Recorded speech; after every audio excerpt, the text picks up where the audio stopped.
What's up, guys? I'm in Austin, Texas right now. I just got back from the game and I wanted to put something up quick for you guys because I'm going to have a long day of driving tomorrow. So I'm not 100% sure when I'm going to be able to do a game recap.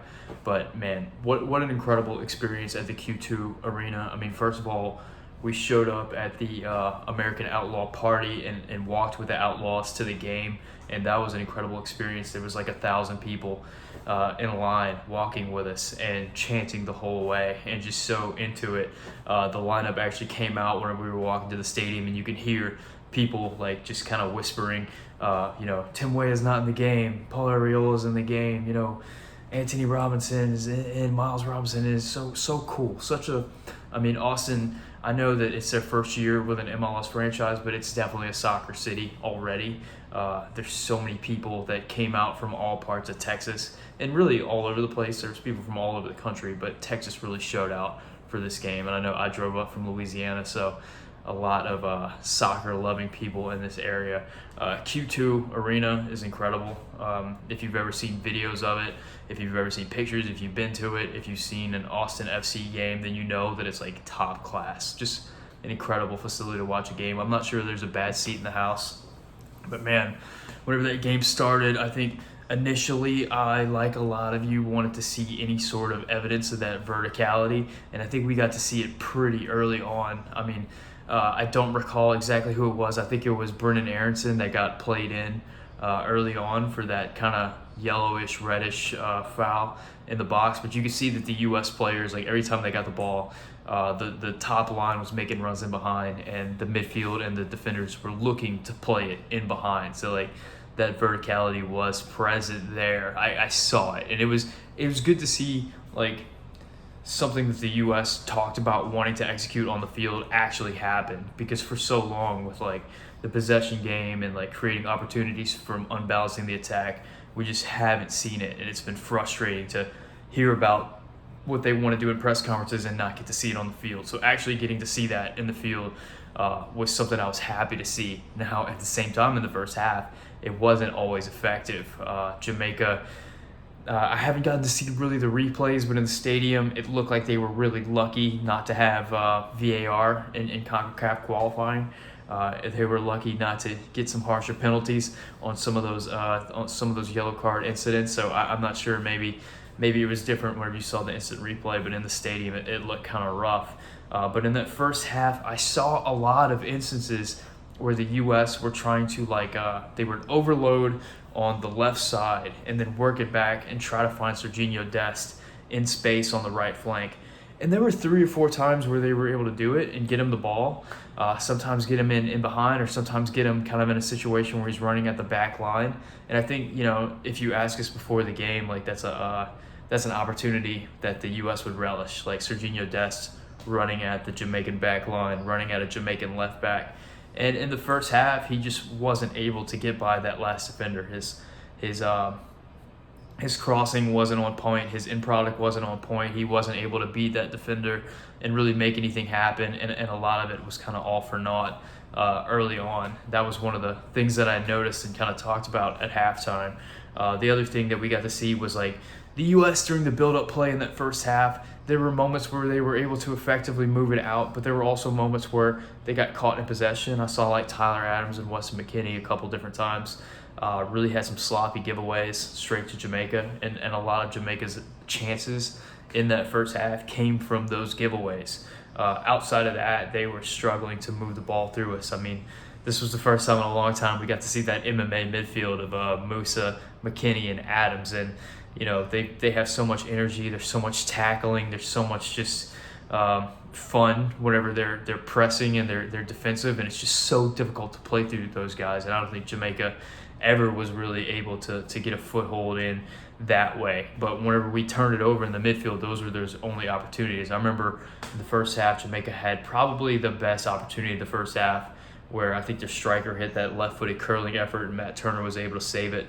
But outside of that, we really kind of put a damper on Jamaica's attack. And I know a lot of people in the stadium were kind of frustrated with the first half because we didn't create a ton of chances. Pepe hardly touched the ball in the first half.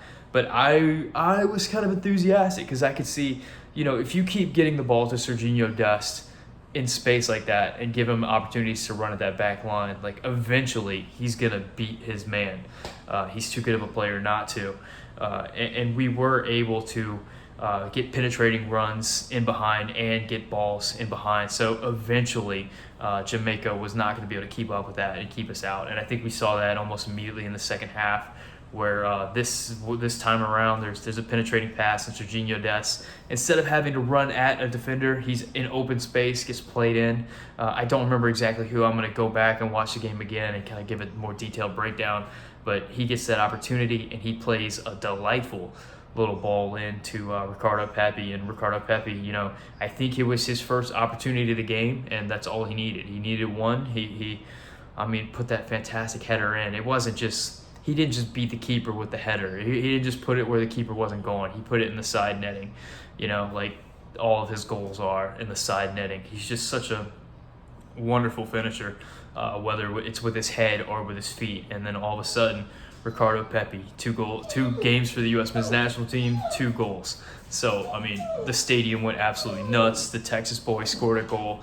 Like, what more can you ask for there? And then not long after that, Brendan Aronson plays him in, and he scores another one. So Pepe, even though Josh Sargent was the striker for so long, and Josh Sargent just really struggled to create chances and to finish chances, you see Pepe, he comes in 2 games, 3 goals. Like, an absolutely phenomenal start for Ricardo Pepe. And I think a lot of you probably seen already, there was that moment after the game where Pepe got to hug his family, and it was very emotional. Just a really cool moment. Now, back to the game.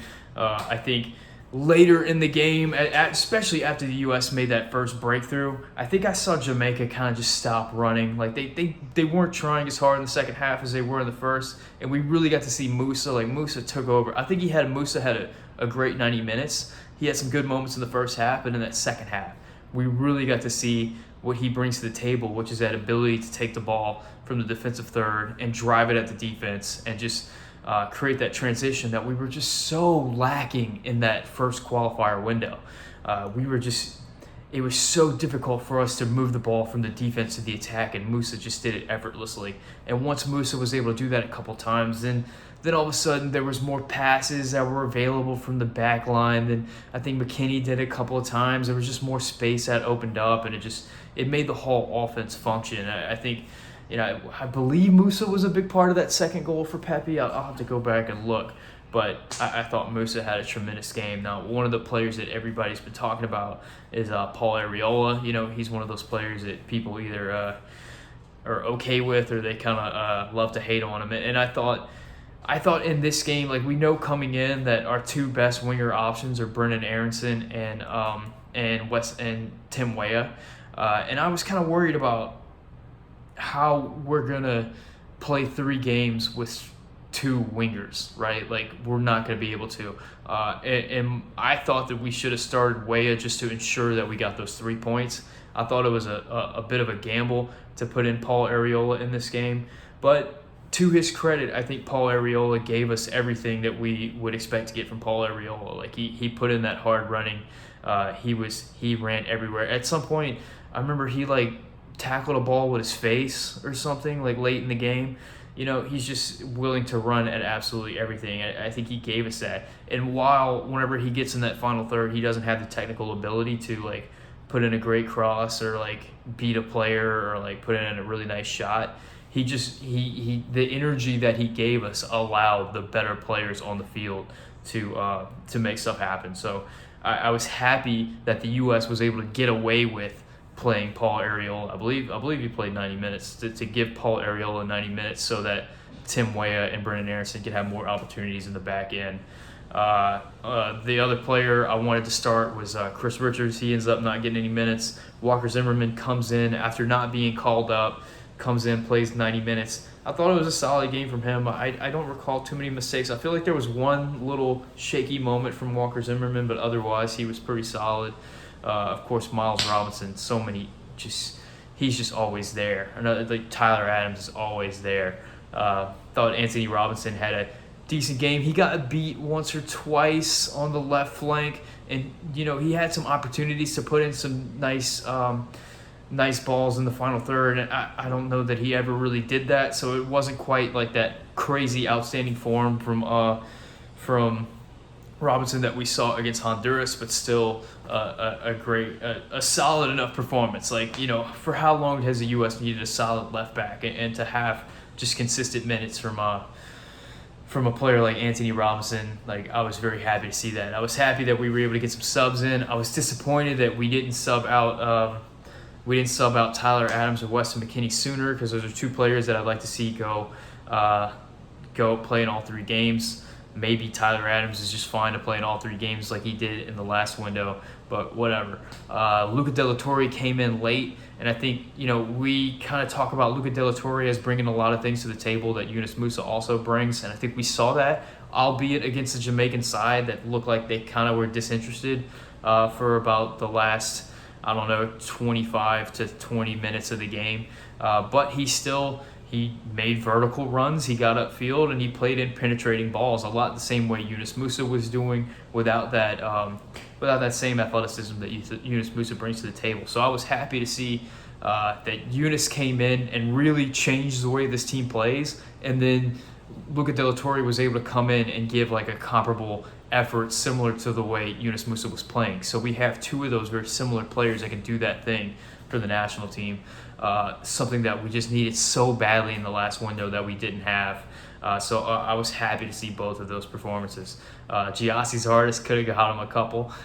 He ends up not being able to finish, but he always puts himself in good positions. Can't say enough about Ricardo Pepe, phenomenal player. I think Tim Weah is the most informed player on this club right now, or on the squad right now, and he came in the second half and was just, untouchable. Every time he got the ball, he was making something dangerous happen. So I'm excited that the U.S. did what they had to do. They came out in front of an outstanding Austin crowd, gets the 3 points. First time in a long time I've seen the U.S. look more or less competent in the attack, and the first time in a long time that the U.S. has put together a 90 minutes where I wasn't like sweating the whole time. We get a conclusive victory over a Jamaican team that we definitely should beat, a demoralized Jamaican side. So we can take those 3 points, go into Panama. Panama's another game where, there's 3 points on the table for us. So hopefully we can go in and take them. We were able to get a lot of substitutions in, keep a lot of legs fresh. So I think we still got the whole window ahead of us. I'm going to head back to Louisiana tomorrow. I got a big drive ahead of me. I might stop at In-N-Out in Houston on the way back, though, just to, kind of do that thing. But whenever I get back, I'm going to make a video, deep dive, go over everything. This is kind of the quick after action report of like what I remember through a couple of stadium beers and a lot of just craziness going on in the stadium. Thank you guys so much for watching. Hit that subscribe button, hit that like button. I appreciate all the people who are members of the channel. Thank you guys for watching. My name is Sam, and this is the Anchor Report.